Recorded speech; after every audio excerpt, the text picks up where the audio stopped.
the quarterback discussion, as always, is all over the place here, Sam. The most recent buzz coming out of the owners' meetings is that the player at number 2 that Washington could be considering is JJ McCarthy from Michigan. Now, I will say, Adam Peters, the new GM for Washington, coming from San Francisco, I don't think he's like we don't have the guy yet. Like they're not sold on who their pick is at number 2. Jaden Daniels has his pro day today at LSU. I mean, they're really not.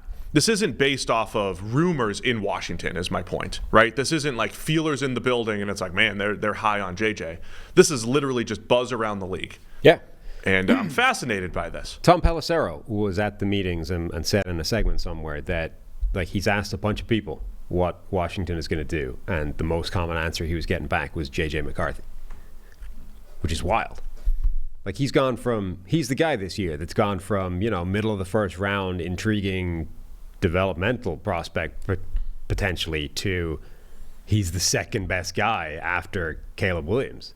And, the Russian judge in Jim Harbaugh being like, no, he's the best quarterback in the draft. Like, all right. And then Harbaugh said it was the best pro day he's ever seen. Right. And he wasn't alone saying that. Now, I don't know what. Said that? I only saw it from Harbaugh. No, somebody else said that which as isn't well. a valid. It's not. You're a historian. Jim Harbaugh is not considered a valid source. Is that correct? I mean, he's a valid source. He's just a wildly compromised source. Like you have compromised source. Yeah. I don't know what that means. Like, what is a great pro day performance? I know who else had great pro day performances. Just a few. But a lot of other people. A few quarterbacks off the top of my head. Jamarcus Russell. Yeah. Blaine Gabbert. Jamarcus Russell was the best pro day that Mike Mayock had ever seen. Right. Mayock said him. I think he said the same thing about Gabbert. And I did ask the people if we did a watch along, which one. I think the 2011 draft might be the one. Okay. Zach Wilson had a great pro day. Zach Wilson did. Josh Allen also did. Right. You have to throw a good one in there as well. I also just don't know, like, at this point, they're running effectively. They're all doing the same thing. It's like you get, whatever it is, 50 throws, one of which is that, let's roll to your left, fire a 70-yard bomb. You know what I mean? It's There's the same no such thing as a great pro day. That's what... It's almost binary at this point. It's like, did you hit most of your passes and did you attempt that one throw that everyone wants to see? If you did, great pro day. If you didn't, not great. But like everyone, I don't understand how you can look like if you're Jim Harbaugh or anybody else saying it. What was the difference between his pro day and any other guy this year? We're like, that's one of the greatest I've ever seen. I don't know. I don't know what you do with that. It's weird to me. Anyway, that's not. I don't even think that's why JJ McCarthy. I don't know if it's just buzz. I don't know if the owners, if everybody colludes during those things, like, hey, let's artificially raise somebody's stock. I don't know if it's the Patriots at 3 or the Giants at 6. If there's teams who love Drake May and it's just like, man, let's put everything out there that we can. But it's not just coming from the NFL, right? It's not just coming from those who control the information, so to speak, via the mouthpieces that are insiders, right? It's not just coming from the NFL. It's also coming from evaluators, right? It's also coming from, say, like a Louis Riddick at ESPN who loves Jaden Daniels, Dan Orlovsky who loves Jaden Daniels. That's a whole different story. Like a couple of those guys, I think, would put Jaden Daniels over Caleb Williams, which is a whole different discussion. But there's actual evaluators out there who might have Drake May as QB 3 or 4, and actual evaluators who love JJ McCarthy. I know Thor Nystrom, listens to us, always, goes in depth in the draft as much as anybody. He's a massive JJ McCarthy propaganda artist, I'll say. Wow. I mean, he's pushing the propaganda. No, because he believes it. It's not really propaganda. Push it. He loves JJ McCarthy. So there's real evaluators out there that love JJ McCarthy. And that, like, pushing quarterbacks up and giving them buzz going into the draft is not surprising. I guess what I'm most surprised about is that Drake May is the one kind of getting pushed out in the with all the buzz. Well, so what's interesting to me about the McCarthy thing is, okay, it's difficult because you can always find people who have it in a different order, right? Like, as you say, Thor is going to have him maybe as his number one guy, whatever. There's always somebody out there who the order is completely different. And so you almost have to work from the consensus board, right? To just try and let's try and sort through all of the noise and all of the data points, and let's try and get like a middle part of the bell curve and say, where are most people? generally speaking, most people all the way through the process have been a big three: Caleb Williams, Drake May, Jaden Daniels, and then JJ McCarthy as QB4, right? Now, if you look at the big board, or the consensus big board, it's Caleb Williams, clear number one, and then it's Jaden Daniels, Drake May, 2, 3, but they're close. And then you go down to number 11 to find JJ McCarthy, who interestingly is only one spot ahead of Bo Nix, right? So that's kind of where the consensus is, right? Big three, really one and then two, and then a gap, and then two more guys, McCarthy and Bo Nix. But right from the beginning, there has been talk from the insider people, from the guys that talk to NFL people, who have been saying, brace yourself, guys, because the NFL loves this guy way more than the people outside that aren't talking to NFL people. And obviously Jim Harbaugh is the most extreme example of that, as the guy that coached him and has been saying from day one, like, he's the best player in the draft, etc. But all the way along, those guys have been saying, the NFL likes this guy more than you do. And that's not dying away. That seems, if anything, to be growing even stronger the closer we get. As you say, like, now, for whatever you can put for whatever you can quantify the NFL's consensus, it's sounding like the NFL's consensus is Caleb Williams 1, JJ McCarthy 2. That's wild. Like, that's a massive... I mean, that's what the report is saying, yes, based off of hearsay at the owners' meetings, which is, I mean, everybody's there, right? Owners, GMs, yes, and head coaches. I'm not ready to buy into that, though.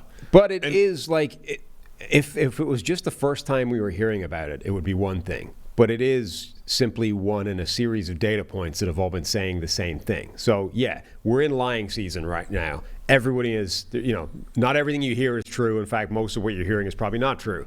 But this is tallying with everything we've been hearing about McCarthy all the way along, like before we got to lying season, which is the league seems to like this guy more than not the league. Let me compare it to past years. I want the 2021 NFL draft every year at this time. I try to think back to what was I thinking and what was happening at the time of the draft and whatever the year was. So the 2021 NFL draft, where of course we know 5 quarterbacks went in the first round, only one remains with his current team. That's Trevor Lawrence. But that was Trevor Lawrence, Zach Wilson, Trey Lance, Justin Fields, Mac Jones. Justin Fields, for a long time, was the consensus number 2, all the way back to the point where Trevor Lawrence and Justin Fields both played high school football in Georgia. They were the top 2 prospects going into college. They were anticipated to be the top 2 NFL draft prospects coming out of their final season in 2020.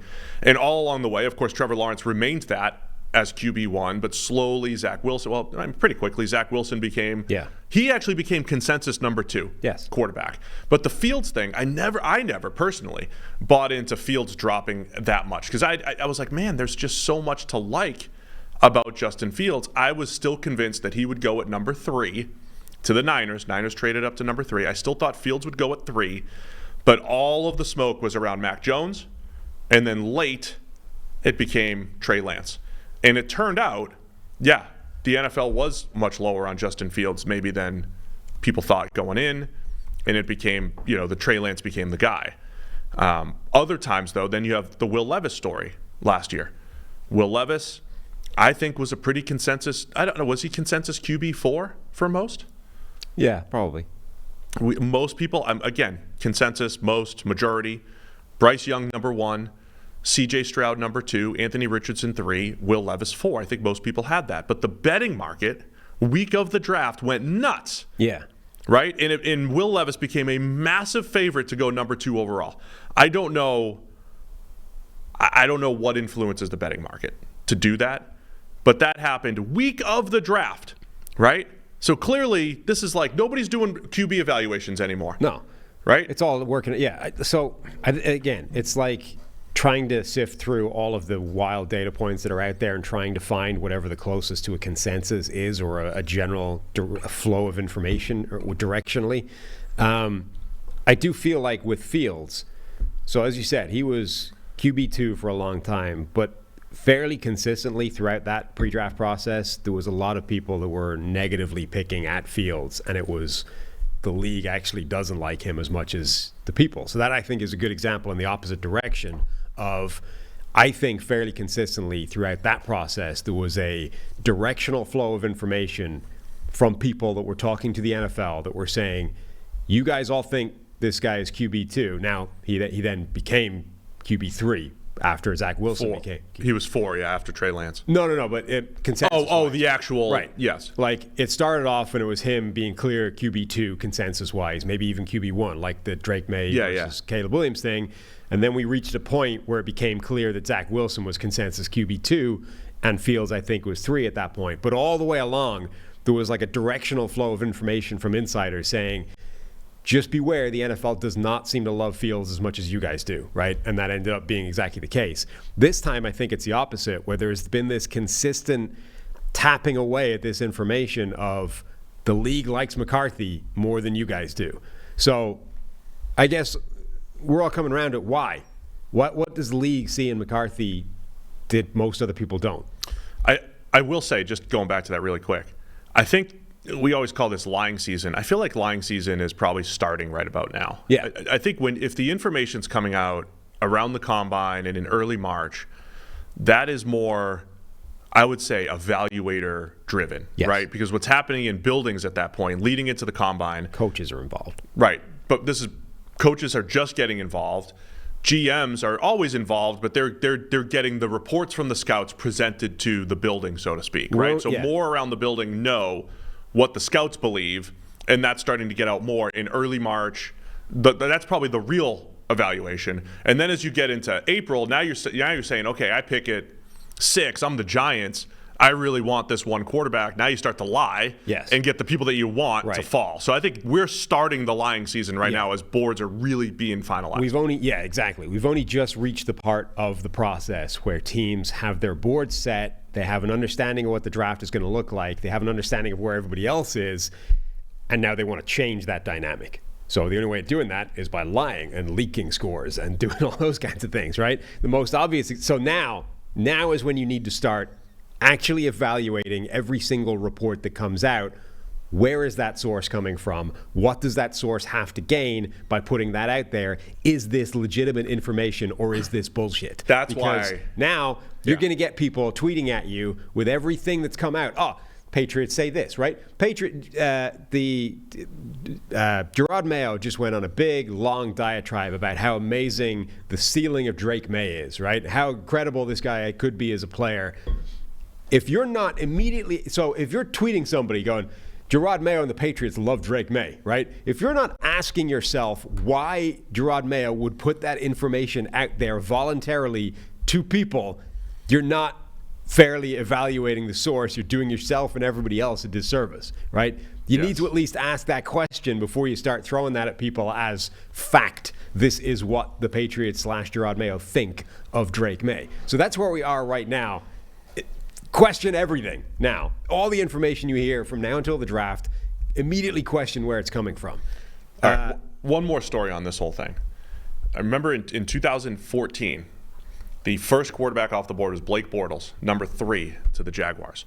And Daniel Jeremiah at that time said, he was like, I have never been lied to at that level by friends, by like legitimate colleagues. He had no clue that Blake Bortles was going 3rd. And I had heard, and I've got pretty good source on this, all right? I don't have many sources, but I got a good source. And I don't care. I don't even know if he cares that I say this. But in the Jags building, they were putting up fake draft boards in the building. Nice. Before the draft. So scouts and other front office personnel in Jacksonville were looking at a fake draft board, and only 1 or 2 people had the real draft board that had Blake Bortles as QB1. So even in the building, they were so worried about leaks, and maybe they shouldn't have been. They picked Bortles at 3. But that's the type of stuff that you're dealing with. And then other times, you have the Steelers, who every year it's like, man, they love Najee Harris. They're going to take Najee Harris, and then they take Najee Harris, right? I mean, it is amazing how different some teams and front offices approach it. But it's been to the point where literally 2 or 3 people knew what the Jags would do at number 3 at quarterback, including everybody in their own building who were lied to, essentially. It's like a canary trap. If I was a billionaire owner, I would absolutely set canary traps out there to identify the leak, the mold. Identify the leak. Yeah. I would step in all of them. I would step in all the traps. You would be the leak. Yeah, you would be the guy. I would have I just did. I would have to oust you because I would set the canary trap. You would tweet out. You would leak the fake. Yeah. The fake board, and then I'd be like, "That's Steve's version. Get rid of him." I also think I want to every year start a fake, fake rumor and see how far it goes. Yeah. A lot of teams have Spencer Rattler as QB3. Keep an eye on the Giants at 6. That type of thing. Let's get that. Can we get that going? Let's get that moving. Spencer Rattler at 6 to the Giants. We've had some very good emails actually in recently about the various strategies that the billionaire owner can employ. Luke Cook had a really good email that had a lot of cool suggestions and questions. We had another one that was too long to read out, but I just wanted to shout out Andrew Felt for a really good email about tanking strategy. That was really just, I like getting those emails, even if they are too long or too. Are we getting into emails right now, or do we want to put a so let's wrap this up. Bow on JJ McCarthy? Yeah, put a bow on it simply by answering that question. If the league does in fact like him more than everybody else, why?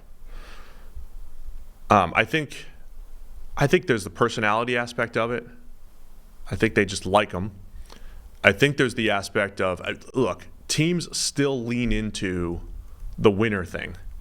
They still lean into that, right? Just won a national championship. They won. I think in his favor, you saw a difference. You did see a difference in Michigan when he was under center over the last couple of years. You're talking about a Michigan team that took years to get over this hump, and obviously it coincided with the loaded roster. They're about to have 20-something guys drafted. Like, they were loaded as not with high-end prospects, with just NFL players, though, right? It's a loaded team, and they looked completely different when JJ was under center. You have all the third down efficiency, right, and how effective he was on third down. The negative was that, they didn't rely on him. They didn't win because of him. They won with him. But is that just a product of that's how they wanted to play it? You can't hold that against him, right? And he's still young. And developing, and you see all the highlight reel traits and everything. So that's what they like about JJ McCarthy. So as always, I'm sitting on the fence here because I feel like the buzz for JJ McCarthy being in the top half of the first round started at the time where things were real. The buzz of him at 2, though, I'm not ready to buy into that yet. I'm not ready to think JJ McCarthy's QB2 around the NFL. I'm still believing. Honestly, I'm going to do what I did a couple years ago and say, I'm going to die on the Justin Fields is going high hill. I'm going to probably die on that one with Drake May. I think Drake May is QB2, will be QB2 for the Commanders until, I don't know, probably draft night, I think. But I would say I think it's May or Daniels still, and that the late hype from JJ McCarthy is not real. I was on the Washington's kind of official, whatever their media arm thing is, with Logan Paulson, the former NFL tight end. And he made the point in one of his questions that, Michigan's offense was running a lot more pro-style concepts than a lot of these other offenses. Like, to what extent do you think that NFL teams are swayed essentially simply by seeing things that they recognize and liking that?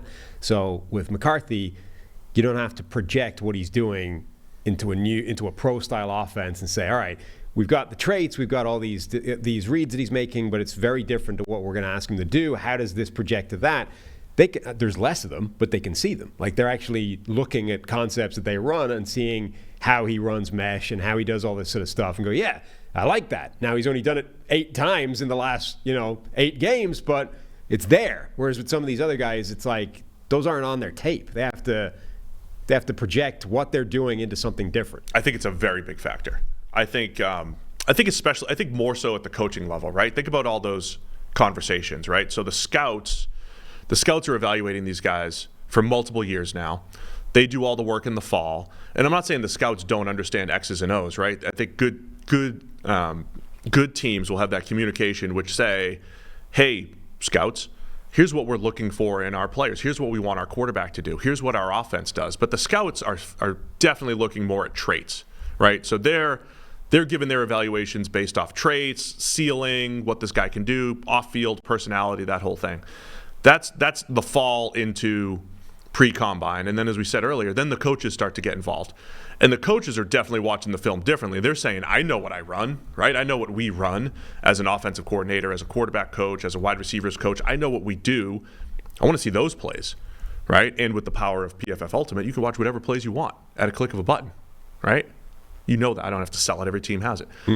But that makes it easier to say, let me just see these concepts that we run, right? Let me see something similar to what we run. And absolutely, I mean, if a guy has 1,000 dropbacks, you might lean into the 100 or so or the 50 that look like what you do, and certainly evaluate that better. There's always there's a holistic, like, how well does this guy process? What's his accuracy like? Of course, you're going to look at that stuff. But yes, I think coaches absolutely look at that aspect of things.